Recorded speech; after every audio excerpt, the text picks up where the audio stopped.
Qual seria a primeira medida que você tomaria caso estivesse aí à frente da presidência? Vamos lá, no dia 5 de janeiro de 2027. Dia que agora o presidente toma posse no Brasil, graças a Deus, porque antes era de 1º de janeiro, não havia nenhuma autoridade internacional porque estava tudo no Réveillon. Dia 5 de janeiro, o presidente tem que colocar, e é isso que eu farei nesse dia, o Brasil, especialmente nas áreas que estão hoje dominadas pelo crime organizado, em estado de defesa. E o que eu chamo de estado de defesa? É um estado especial proposto pela Constituição brasileira que permite não só ao presidente da República, mas as forças de segurança atuarem de maneira mais enfática no combate ao crime. Por quê? Porque uma das coisas que eu venho falando em todas as viagens pelo Brasil é que a gente precisa retomar as áreas que hoje estão na mão do crime organizado e devolver para o Estado brasileiro. Ou seja, 23 milhões de brasileiros, de acordo com pesquisas e já saiu na imprensa também, vivem sob o comando do crime. E nós precisamos libertá-los. Hoje, sem o estado de defesa, a polícia, por exemplo, não pode entrar numa casa ou num comércio sem um mandado durante uma operação policial. E é lá justamente que se escondem os bandidos, especialmente as lideranças do tráfico. A gente precisa poder entrar, precisa capturar eles e desmontar o aparato do crime. Essa operação também não ficaria só circunscrita a bairros e favelas. A gente atuaria no Porto de Santos, inclusive há suspeitas do Porto de Paranaguá de atuação do PCC, um porto que fica aqui no Paraná.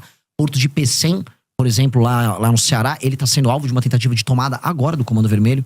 Então, colocar áreas especiais dentro de um estado de defesa é a primeira ação para a gente retomar o território brasileiro. E isso não é apenas uma coisa enfática e concreta. É basicamente uma forma do governo brasileiro atuar de modo a recuperar milhões de brasileiros que estão fora desse pacto social, que é o pacto social da Constituição brasileira. Então, o senhor falou dessa relação aí, falou rapidamente sobre essa relação com o Congresso. Como é que o senhor, se eleito for, o senhor está no Missão, partido menor, né? Com uma expressão hoje menor. Como é que o senhor pretende se relacionar com o Congresso e como aprovar suas medidas caso o senhor seja eleito? Essa é a pergunta que eu mais ouço em todos os lugares. E eu fico feliz de ouvir esse tipo de pergunta, porque é uma pergunta que já está consonante ao universo das propostas. Ou seja, como é que você vai fazer significa que eu tenho algo para fazer. E isso me anima. E realmente, todas as rádios eu ouço, todas as perguntas vão nessa linha, porque são medidas enfáticas. Pois bem, se eu ganhei a eleição para presidente da República, isso pressupõe que eu pautei daqui até outubro o tema político. Eu saí de 3, 4% nas pesquisas e eu fui para mais de 50%. Portanto, um congresso será feito e será composto não apenas com os parlamentares que vão ser eleitos pelo meu partido, que é a missão, que terá aí tranquilamente mais de 60, 70, só pelo fato de eu ter sido eleito, mas também a gente verá inúmeros outros partidos, especialmente da centrão e da direita, elegendo seus parlamentares com esse tema. Porque se eu fui eleito por uma questão lógica, esse tema pautou os demais. Os parlamentares foram eleitos e esse foi um tema que os brasileiros consideram importante. Então eu acho difícil, especialmente nos primeiros 6 meses de mandato, quando há uma espécie de um beneplácito, há uma boa vontade do Congresso para com o presidente da República, algumas medidas enfáticas que estiveram em campanha não serem votadas. Depois, eu não teria medo de fazer composição com alguns partidos. O critério seria, este é o meu programa, este é o programa que foi eleito, quer participar do programa?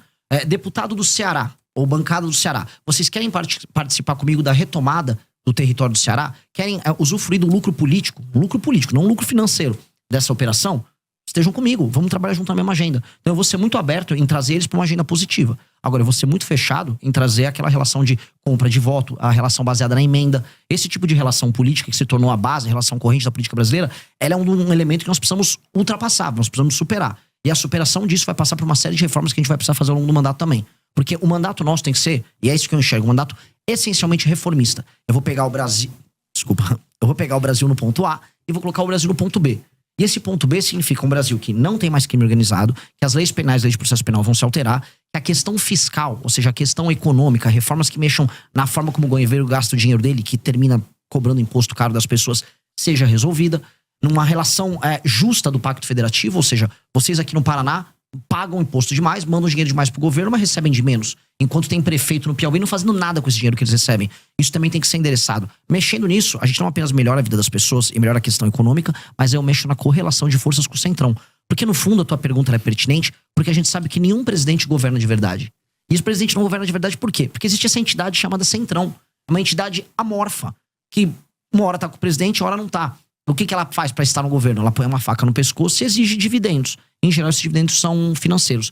A gente tem que alterar o sistema de recompensa para que isso não aconteça com essa intensidade. Mas um desses dividendos também, quer dizer, até a questão de ocupação do governo, né? Com ministérios, com autarquias, impostos chaves, normalmente que tem ramificação pelo resto do Brasil e um orçamento gordo. Como é que o senhor pretende? O senhor pretende, por exemplo, entregar pastas, ministérios importantes para partidos como o senhor falou do Centrão?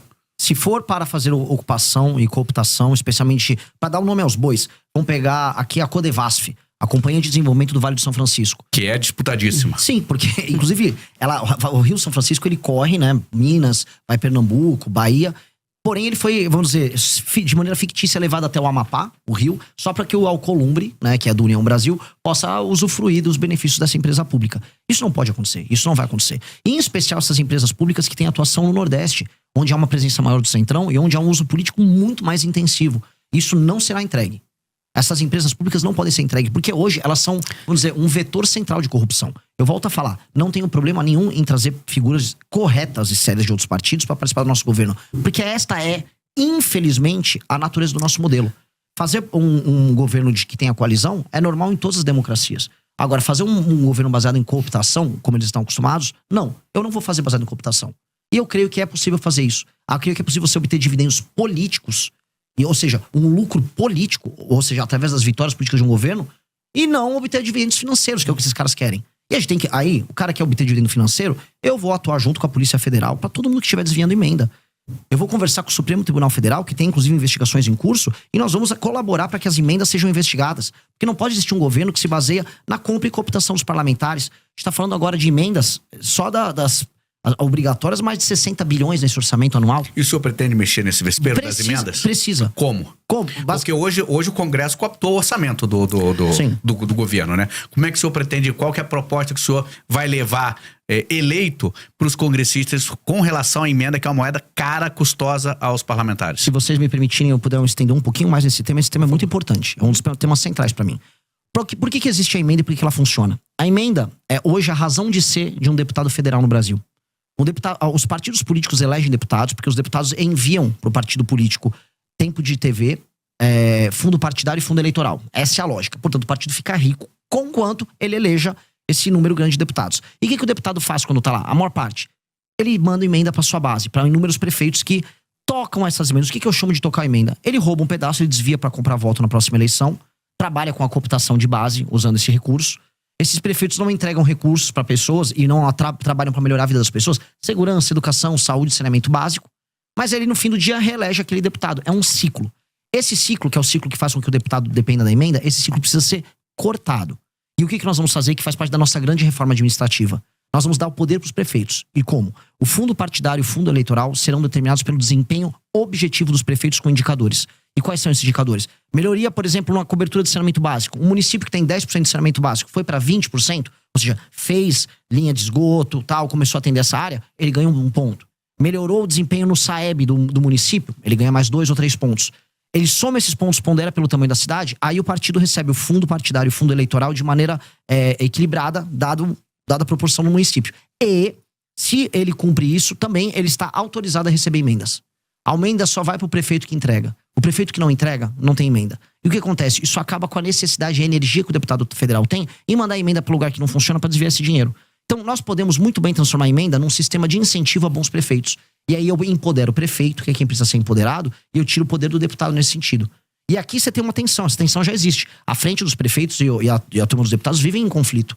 E aí eu empodero o poder executivo, que é quem entrega as coisas para as pessoas nos municípios, e eu tiro esse jogo absurdo que tem na mão dos deputados federais, que é um problema. E hoje ainda mais um elemento. O STF está indo para cima das lideranças partidárias que estão usando a emenda do orçamento secreto para comprar voto, para fazer desvio, estão ficando multimilionários.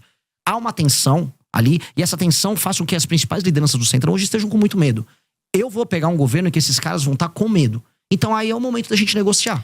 É o momento de baixa deles. Eu já ia perguntar 2 questões sobre isso para entrar na conversa. Primeiro, como é que vai combinar com os russos? Como é que vai combinar aí para não ter, né, digamos assim, uma devolutiva? A gente já viu como é que fica a questão de um governo que não tem viabilidade dentro do Congresso para gerir. E segundo, toda a emenda parlamentar é ruim? Nem toda emenda parlamentar é ruim. A emenda que é obrigatória e que ela é cumprida de maneira transparente, ela pode entregar um papel. Agora, a emenda do orçamento secreto, ela é ruim. A emenda do orçamento secreto, assim, nada que precisa necessariamente ser secreto vai ser bom.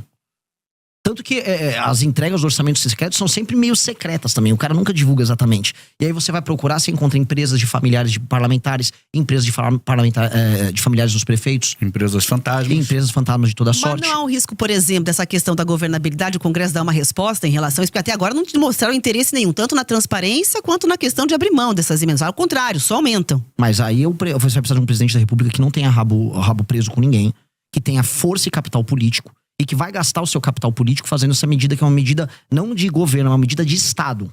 Essa é uma medida que altera o Brasil. Eu vou te dar um exemplo simples. Houve um presidente da República que já atendeu vamos dizer, que já atacou o interesse do Centrão uma vez, de uma maneira muito clara, que colocava prefeito do Centrão na cadeia. Foi o Fernando Henrique Cardoso passando a lei de responsabilidade fiscal. Ora, o Fernando Henrique Cardoso conseguiu isso nos anos 90. Nós podemos conseguir isso também. Ou seja, se eu ganho a eleição presidencial e eu vou pra cima do enfrentamento ao crime organizado, a gente pode ver que tanto com o Bukele, o próprio Milei teve um pouco desse efeito, você ganha popularidade, você ganha capital político. A questão é, o que o presidente da República faz com o capital político que ele acumula? Alguns ficam, não, vou manter o tempo todo, que eu tenho que pensar na próxima eleição de prefeito. Se eu acumular esse capital político de popularidade e de respeitabilidade, eu vou gastar ele todo fazendo uma reforma que altera a dinâmica da política do Brasil. Porque isso vai impactar na qualidade das prefeituras, para a vida das pessoas nas cidades serem melhores, e vai mexer no sistema político para que o Centrão perca parte desse poder. Isso precisa ser feito. E eu vou ter apoio de inúmeros partidos. Veja, mesmo alguns partidos do Centrão vão preferir o meu modelo. Nem todo mundo no Centrão quer operar com esse modelo. Prefere um modelo, por exemplo, mais municipalista. Eu tenho certeza que se eu conversar com o Kassab, que é do PSD, ele vai preferir esse modelo. Então não é todo o Centrão que quer viver disso. Isso aqui é um modelo que o baixo clero do Congresso adotou, que é a forma que permite que um deputado, em geral, semi-analfabeto, burro, pouco comprometido com o funcionamento da cidade dele, desvie grana, põe um dinheiro no bolso e se reeleja com a compra de voto. Ou seja, o Brasil está sendo tomado por parlamentares e administrado por parlamentares absolutamente corruptos. São eles que não deixam o Brasil andar. E são eles que a gente vai combater. Então, mesmo dentro do parlamento, há quem seja contra, e nos prefeitos da sociedade civil, isso é facilmente, vamos dizer, isso é fácil de explicar e eu vou conseguir convencer. E eu vou gastar meu capital político com isso. Missão aceita? Então você já sabe. Se inscreve e dê o like para acompanhar.